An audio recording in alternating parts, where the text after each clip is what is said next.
नमस्कार, मी पंजाब डक. राज्यामध्ये आता 4 आणि 5च्या दरम्यान उत्तर महाराष्ट्र, विदर्भाकडं आणि उत्तर महाराष्ट्राकडं तुरळक ठिकाणी पावसाची शक्यता आहे. म्हणून हा अंदाज उत्तर महाराष्ट्रातल्या शेतकऱ्यांनी लक्षात घ्यायचा.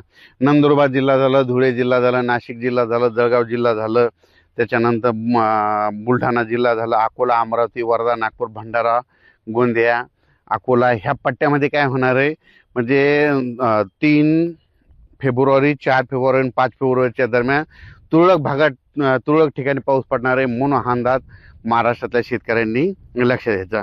हा पाऊस सर्वदूर नाही, फक्त राज्यात मध्य प्रदेशकडे पाऊस पडत असल्यामुळे काय होणार आहे, त्याचा असर काय होणार, मध्य प्रदेशच्या बाजूचे सीमालगतचे जिल्हे आहेत तर त्यांना ते असं जाणवणार आहे. म्हणून हा अंदाज लक्षात घ्यायचा. मग सांगायचं झालं तर मराठवाडा आणि पश्चिम महाराष्ट्राकडे नुसतं ढगाळ वातावरण राहणार आहे. म्हणून मराठवाडा आणि पश्चिम महाराष्ट्रातल्या शेतकऱ्यांना काही चिंता करायची गरज नाही.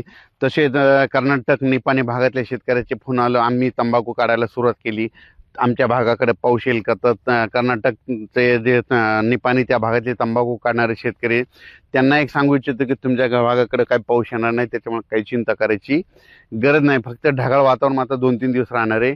म्हणून हा अंदाज लक्षात घ्यायचा. राज्यातल्या सर्व शेतकऱ्यांना सांगू इच्छितो की राज्यामध्ये फक्त 3 फेब्रुवारी, 4 आणि 5 फेब्रुवारी दरम्यानच राज्यात वातावरण खराब राहणार आहे. म्हणून हा अंदाज लक्षात घ्या. त्याच्यानंतर 6-7च्या नंतर राज्यात ऊन वाढत जाणार आहे. 10 तारखेनंतर चांगला असं ऊन तापणार आहे, दिवसा देखील गरमी जाणवणार आहे. म्हणून हा अंदाज सर्व शेतकऱ्यांनी लक्षात घ्यायचा.